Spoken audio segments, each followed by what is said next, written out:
Hi everyone. So we are team Planit. Us, that's basically Ben, Jose, Morgan, and me, Manuel. And we want to introduce you to the next trip planning revolution. So basically, when you plan a trip right now, it seems pretty straightforward. You basically go to Airbnb, book your apartment, you go to Skyscanner, book a flight, and think you're done. But the actual pain, the actual work kind of starts then, because then you have to figure out what you actually have to prepare. You have to check, do you need a visa? You have to check, like, is it warm there? What do I actually have to bring? Like, do I need a plug for my mobile phone? And so on. So you have to do all these, like, little checks to actually find out how to best get there. For example, you might forget to get vaccinated or something, and then you can't enter the country, which obviously be really bad. So what you would actually do to avoid that, you go to different websites and kind of scan the information. You kind of go to your embassy, see if you need a visa. You go to like weather forecast and so on, and kind of piece by piece try to get the information you actually need. The problem is that takes a lot of time.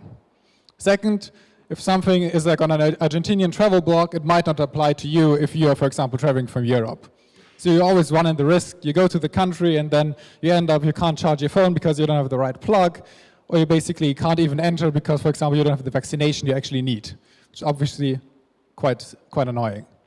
With Planit, that actually changes, because this is the first fully automated travel checklist provider. Basically, we ask you a few questions, and then we do all the work for you. We scan all the different sources, like healthcare providers and so on, to give you exactly the checklist that you need to be perfectly prepared for your trip. So you don't need to worry about anything. We kind of help you on the way there, and Ben will now show you how that actually looks like. So, I'm a very big fan of Vietnam. It's my favorite country, never really want to go. So I just planned a trip in Hanoi, the ACC, I guess. So let's go, Hanoi, Vietnam. I'm actually leaving quite soon on the 16th to the 24th. And I'm not going to visit, I'm going to go on vacation. Cool. I'm from Switzerland, so I'm leaving from Geneva. And to finish with, I'm 21. So now learning time, I'm sure they're taking their time to make it very customizable for me, and I'm very happy to wait a little bit to have a very good fun again, right? Amazing, my business has been created, so what do we have? Okay, so I can see just over here the map of the location of Hanoi, an overview. We'll see what's this actually, and here all the tasks. Actually, to begin with, I'm very interested in the money, how much it's going to cost me, what's actually currency. But now let's have a look. Oh wow, let's speak of money. So here we can see that they convert my currency and tell me how much I need, what's the exchange rate, and ask me how much money should I bring. I'm also quite interested to say, Switzerland is a quite safe country. Isn't Vietnam also quite safe? Let's maybe have a look. Wow, actually it is. I shouldn't be that scared. You can also have some information about the air quality, so I don't have to wear a mask maybe. Lastly, let's have a look at the packing list, because I really don't want to forget anything, right? Packing list, okay, very interesting. So it's going to be sunny, as you can see, so I might get one to have very light dress. I can see a bit down. Let's go a bit down. Oh, glasses. No, I don't need glasses because I always carry my glasses with me, so I won't need it, right? So you can very check that out, and we can see that I'm actually moving forward. Notice here, I have less tax, so I can see that my progress in being ready for this trip. There's actually something missing. I'm a big biker. I love biking, but I can't see any information about that. Let's hop on the chat. So on the chat, I'll be able to speak with people that are in Vietnam, that have been in Vietnam, or they will be in Vietnam, that actually create a trip. So let's just ask them, is there a good way I could eventually rent a bike?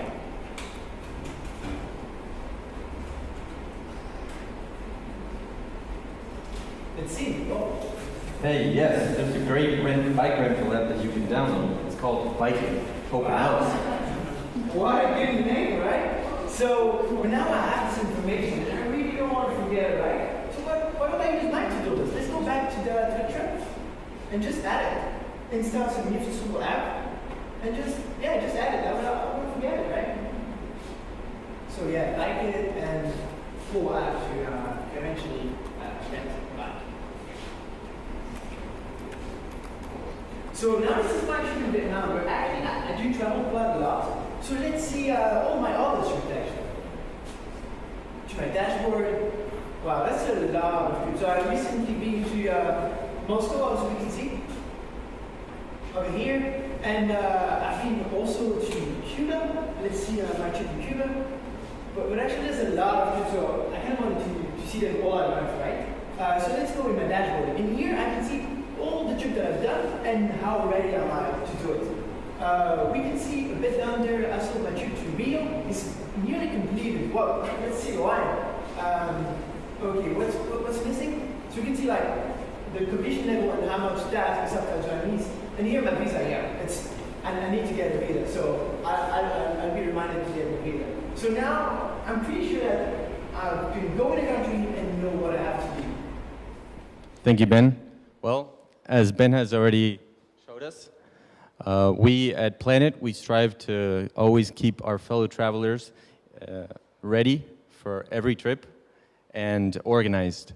And as he showed us, we want to show them what they need, like visa requirements or vaccines or even safety tips in their destination. What we really want is for every user to be comfortable up to the last minute. On behalf of our team, Planit, I would like to thank all of you for listening, and remember, Planit.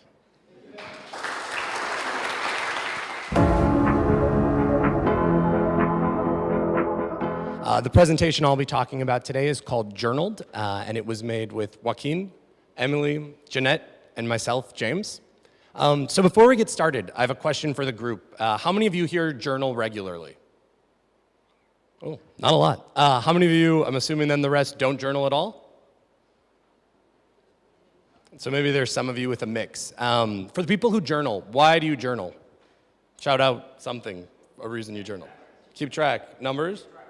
Perfect. Anything else? Yeah, maybe to keep track of your feelings, to monitor your thoughts, to have a place to escape or think about the day you had or what you did or what you aspire to.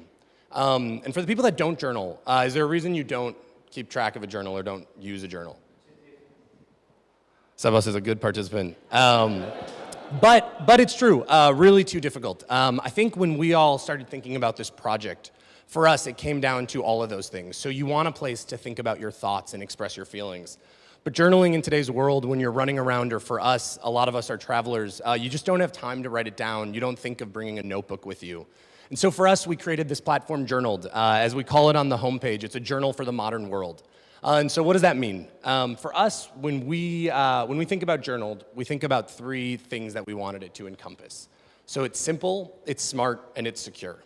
In terms of simplicity, as you'll see up here, the way the platform looks and how it functions is meant to be easy to use, help you get on right away, and get you accessing your journal quickly, and sort of treat it the same way that you would treat your own notebook. In terms of smart, for us, that meant analytics. So when you journal now, a lot of people journal once or twice and never really look at their journal again. The way we think about our app, JRNLD, is that once you journal, we can actually take the information that you've written and help you analyze it more thoroughly. So to draw conclusions or think about trends, but help you make the most of your journal to actually make it smart.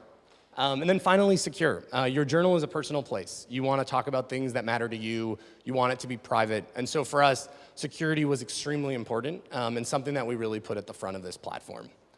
And so if you scroll down on the homepage, we won't stay on it long. You'll see a variety of features that we have. So we'll talk about maps and location tracking. We'll go into the analytics, as I mentioned, more in depth. And then finally talk about just the general features that come with our platform. So notifications, setting reminders. And then our team at the bottom, we say we have a global presence. We're from all across the world, the four of us. So hopefully we'll take JRNLD global at some point. So Jeanette's going to log us into the platform now, and we'll get down to the actual journaling. So you can log in with Facebook or Google, but since we've created this user, we're going to log in as john@gmail.com. And we'll give them a second to get logged in. But where we'll go as soon as we're logged in is to our dashboard. So from there, you're able to do three different things. You can either write a new journal entry, you can look at your previous entries, or you can actually dive into the analytics. So we'll start with looking at a new journal entry. So on this page, there's a couple of things you can do with your journal. As I mentioned, we tried to keep it simple, but still make it useful. So in the top left corner, we have reminders. These are set by the user and allows the user to keep track of certain things they want to discuss. So this particular user has mentioned food, culture, love, wildfire, adventures, and beer as the things they're interested in talking about. So you can click those reminders if you've talked about them, or you can add your own individual tags, which will help you sort and use your journal later on. As you'll see, Jeanette's entering a title, a location, so you can choose any location around the world. She's chosen Melbourne, Australia, and then you can write the text. So whatever you're feeling for the day, you can choose an emotion, so sad all the way to very happy. And then Jeanette's gonna go ahead and add 2 photos to this entry. So the hope here is that no matter what kind of multimedia you're using, whether it's a video, photos, even handwritten notes, if you still want the handwritten journal, you're able to upload those to the platform. So we'll go ahead and create the entry, excuse me. And this, as it's being created, the analytics are being run. So the hope here is that as soon as you write your journal, you'll have real-time analytics available to you, both about an individual journal, but also about all of your entries together in aggregate, which we'll get to in a second.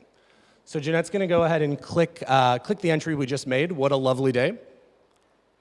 And here you have all of our analytics. So starting with the date, the amount of time it took you to write that entry. Of course, given that Jeanette copied and pasted that, that's only a minute, but normally it'll track however long you took to write your entry. The number of words, what the weather was when you wrote the entry. So if you decide to backdate your entries, the weather is actually taken from that time, not the current time at the location. And then the location itself and any individuals you mentioned in your journal. So something we all talked about as we were planning this is you want to know who you were with or what you did as you're writing your journal. And so this pulls out the people from your text and allows you to know, hey, I was with Jennifer or Jose on that day. And as we'll show you later, you can actually search by people. So you can see all of your journal entries when you were with your mom, your dad, your sister. And then as we look at the page, you'll see a variety of analytics that we have there. So for you guys on the right side, there's first the most used words. So it pulls out all words, eliminating small words, so a, it, the, to really help you get at what's important in a particular journal entry.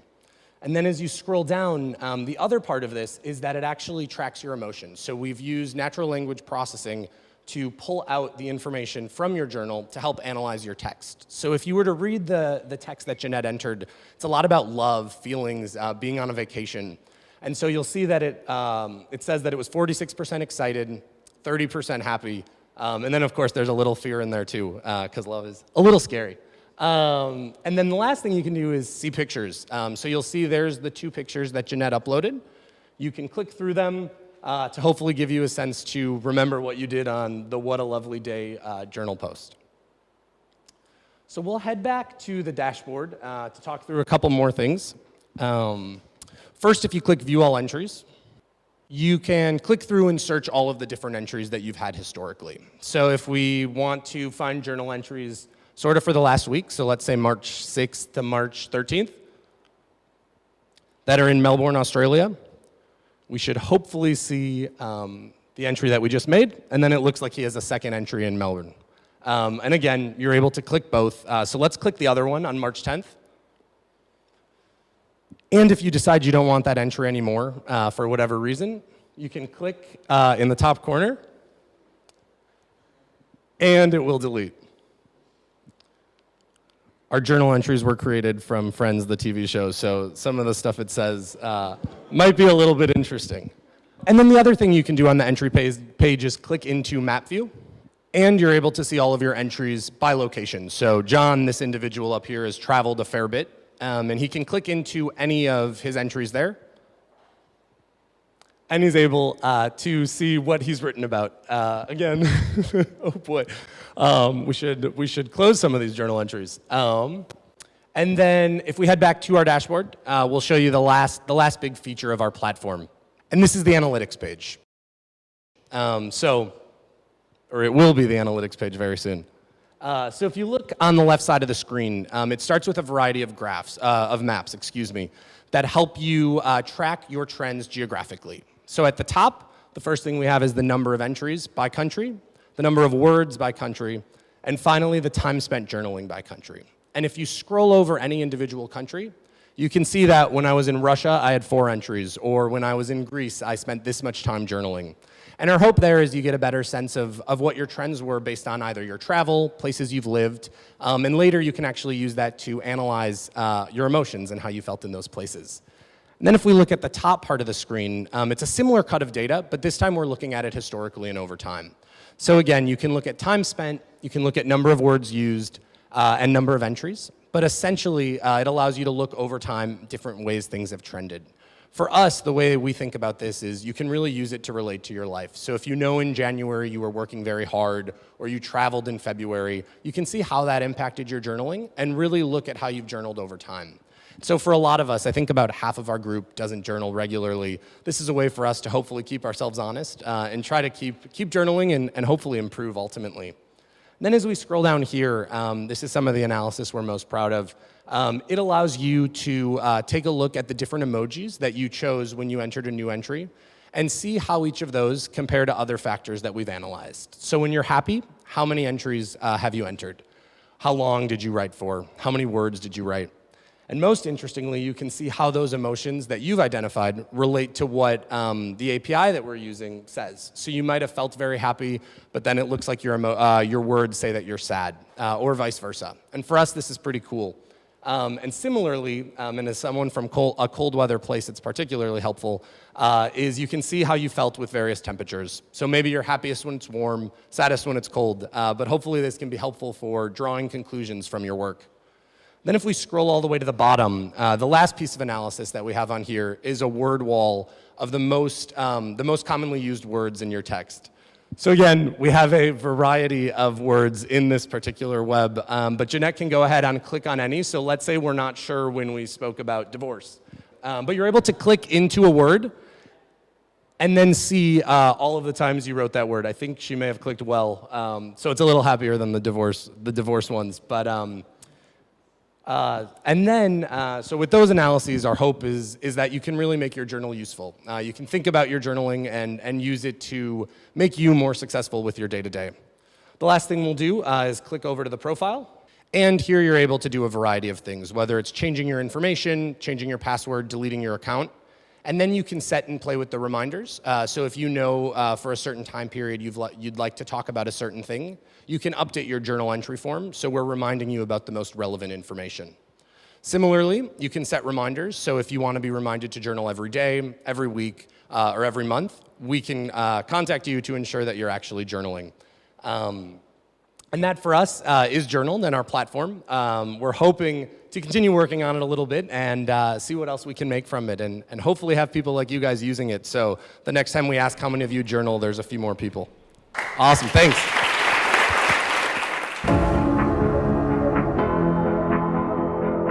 Hey Hernan, it's been a long time since we last seen each other. That's real, it's been almost like 2 months, right? So I got a new job. Wow, I'm working. congrats.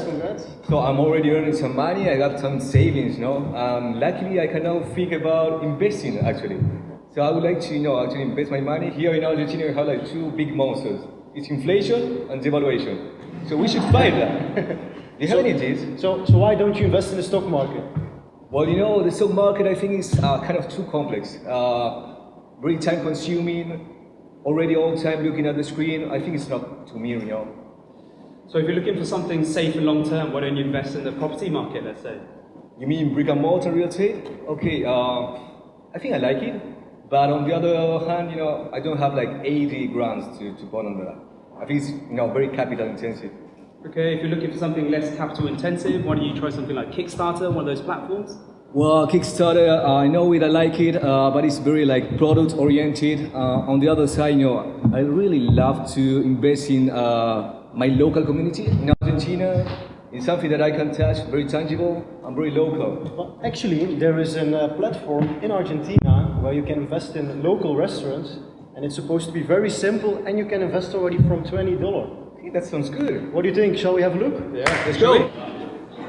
Hey guys, we're proud to announce to you Fundeat. Fundeat is a local crowdfunding platform here in Argentina, where on the one hand we connect local restaurant, bars and coffee places together with people who would like to invest more in their local communities. And as we've just seen, there are some pain points, like a lot of people don't trust the stock market, they don't trust banks, it's an old system, they don't like it, it's far away from their home. And yeah, they would actually rather invest in something they know. Maybe you're going to a favorite restaurant of yours or to a favorite coffee place. And how great would it be if you can invest in a place that you're already visiting? And it's something very easy, something very tangible, and something you can understand, because it's a very easy business. So what do you think? Shall we have a look at what kind of places are available here in Buenos Aires? Here you will have an overview of all restaurants or coffee bars or bars that are currently launching campaigns. Mostly there are places that are looking to open a second location or a third location, so that's already proven businesses, but they want to expand. And as you often know, running a restaurant is actually a very capital-intensive business, because you want to make sure you have the same styling for all your restaurants, for your coffee places, which requires upfront cost for buying the furniture or the machines. So it's actually a very good fit with crowdfunding. So for example, we can make a filter on, let's see what kind of restaurants are raising the most money. We can filter that down. And we were just eating here in the restaurant in Don Julio. How great would it be if we can invest in that restaurant, where we can actually be a stakeholder in the local restaurant ourselves? So let's have a look. That's actually a very good question, Hernan, because you don't want to throw your money away, right? Fundeat actually has done a classification on multiple levels. We have looking at the founder history. Do the founders have history of running a restaurant? We also make an analysis of the company financial health. So you as an investor have a little bit of look and feel, okay, how risky is it? Is it a more risky investment? Is it more safe? And you can pick something that really aligns to your profile. Well, that's a good thing, Hernan. It's already accessible from $20. So it's very low barrier to entry, really for everyone. It's not like the typical banks where you need thousands of dollars to start investing. It's really from the ground up. And how it specifically works is you are investing. It's not a donation, or it's not you becoming a part-time shareholder, but it's structured as a loan. So the restaurant will use the money to open up the second location, and they will pay you back in 1, 2, 3, or up to 5 years. And what's really cool is that besides the financial return you also get something else. A free dinner, or depending on the amount you invest, you maybe get a couple of free dinners. And it's really done so we can enforce that connection between restaurants and the people to really foster a more community feeling. So what do you think, Hernan? Shall we make an investment? Well, that's a good thing. You don't need any paper at all. Everything happens digitally. Let's go for an investment. Here again, you can see an overview of all the terms you have selected for, the duration of the loan, what kind of interest rate you can be expecting, and your monthly payout. Then you can click all the terms and agree. And of course, Hernan, it's now time to pull up your credit card. So, and at this time, we make a connection to a credit card provider where you immediately is your credit card charged, and we link it back to the platform. And here you can see the campaign is still running for 13 days. That's the final closing date of the campaign, and you can track that. But now imagine a situation, you are a local here in Buenos Aires, and you have, you go out eating in more than one restaurant. You have a couple of restaurants you're invested in. You want to keep track on that, right? You want to track, okay, where did you invest your money, and how is your invested portfolio doing? So here you have a dashboard where you can have an overview of what average return you'll be getting on your portfolio, what's the average duration of the loan, and also in which restaurants you have allocated a certain amount of capital. So let's also have a look at your investments from a table. You can just click it through and see all the campaigns that you have invested in. And of course, you also have the rewards, maybe last but not most unimportant, the free dinners that you can actually be turned into vouchers. So you can hit a button, it will be sent to your email with a QR code, and then you can go to the restaurant to get that free dinner together with a friend or with a couple of friends, depending on the amount you've invested. And last but not least, you are a local fundraising hero, and you would like to see that in a graphical overview to which community here in Buenos Aires have you been contributing. And as you can see, You've been actually quite active in Palermo and maybe some restaurants in Retiro. This sums up the part from the investor view, but of course that's only one side of the equation. Hi, I'm going to talk you through from the owner's perspective. So let's imagine that I'm the owner of Don Julio. I think I've seen a few of your faces in there before. Don Julio is doing well, it's very busy, there's a month waiting list, and I want to expand. So I come onto the Fundeat platform. So on the raising page, I have lots of information about raising, people who've done it before in the past, success stories, that kind of thing. Sorry, it's still loading. Guidances and support, that kind of thing. So there's videos, tutorials, that kind of thing about teaching me how to fundraise. So we're not going to create a campaign because it's quite a tedious process. There's lots of steps and vetting process. So if we click start raising, it'll create a campaign. So we're going to skip that process, but we'll take you straight to the dashboard. So let's imagine that I've created a campaign. Don Julio number 2, DOS, is started.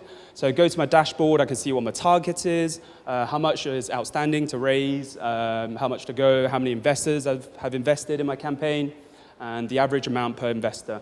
So I can follow my visual analytics in terms of how much I've raised. It looks like the campaign's actually expired. But yeah, so I can see how many investors there are. There's a list of investors, and if I want to get in touch with them, personally reach out and say thank you, I can do that as well. And last but not least, there's the support function. So if, for example, I need to reach out to the Fundeat team, they're always on hand, they're always present to support me if I have any questions. So I simply select a time, I input my message, and it will generate a mail, and someone from the Fundeat team will reach out and help us. And that's it. Thank you very much. That concludes the user flow.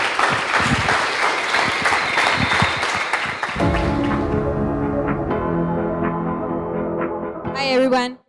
We are Analida, Xenia, Nico, and Maxi, and we are WeRove. So, hi, everybody. Did you know I had already been to Buenos Aires twice before, and I had never been to an asado, tried mate, or been to a football match before? You know why? Because I didn't know a local here. This time, I actually got the opportunity, I got lucky enough in Wagon to meet some locals, and I went to some awesome asados, and I even got to experience the most amazing, crazy, passionate football match that I have ever seen in El Clásico de Avellaneda. That was crazy. This is the kind of experiences that actually made me fall in love with Buenos Aires. Like me, there are a lot of world travelers, globetrotters, travelers but never tourists, exploring the world, searching for unique, authentic opportunities to get to know unknown cities. So this is what inspired me, Nico, Xenia, and Maxi to build WeRove, the greatest online travelers community that will help you find a local friend everywhere. WeRove uses an algorithm that matches you with someone in the city with a local in the city you're going to visit. It uses your interests to make sure that you're gonna be matched to someone that actually have similar interests as you. Of course, I already signed up to this platform, but today I feel like adding up some more interests. Perhaps today I'm feeling trendy, and I would really like to go bird watching. Maybe while I listen to some jazz. Now that I'm ready, I can go to Buenos Aires. And perhaps I would like to go tomorrow. As you know, airlines have pretty good prices this week. I would definitely like to find a local. Once I do this, I'm gonna be matched to up to 5 locals in the city I'm about to visit. So now I can decide, do I want them? Yes, no, yes, no, yes.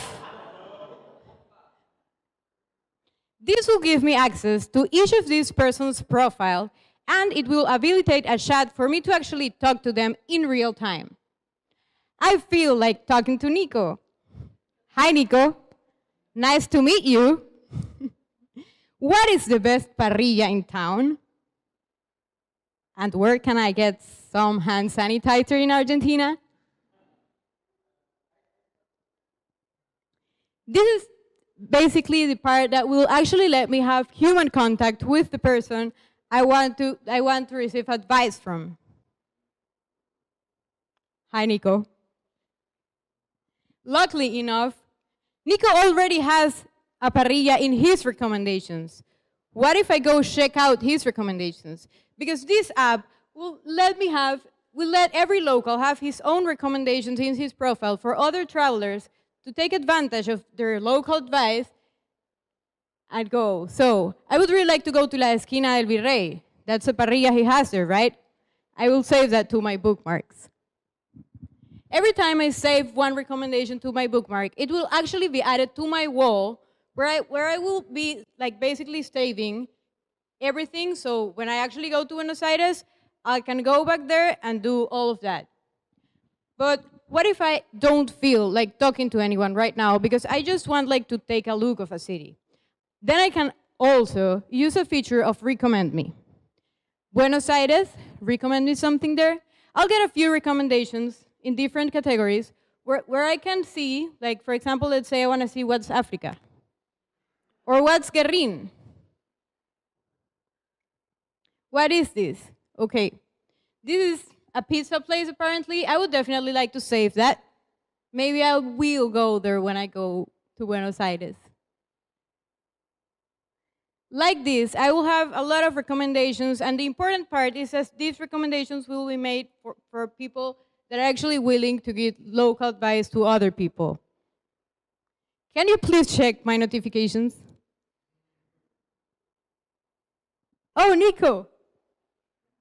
Nico is actually inviting me to an asado with friends on Saturday. Hell yes! I want to go to that asado.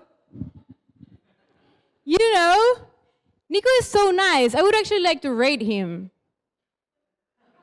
Can you please tell him yes to communication, yes to useful, and of course I would recommend him. Of course I would recommend him.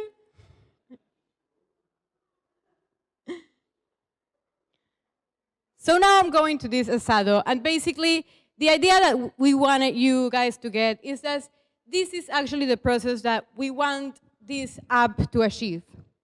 We really want people to get like real experiences as we did here in Wagon, as other people coming here can do only if they meet a local. Because, for example, you guys, you had us at your house, and that was a really cool experience for us. It's one of the small things that we couldn't really have done if we don't have anyone here. And nowadays, like, people travel to so like very far away places where they actually don't have anyone, even if they want to ask like, where can I get masks? Where can I get hand sanitizer? What, I don't know, like, where can I find a pharmacy? There's so little things that you always will need a local to tell you, like, you always will need this advice.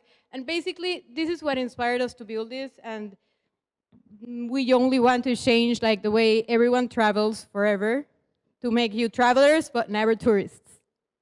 Thank you.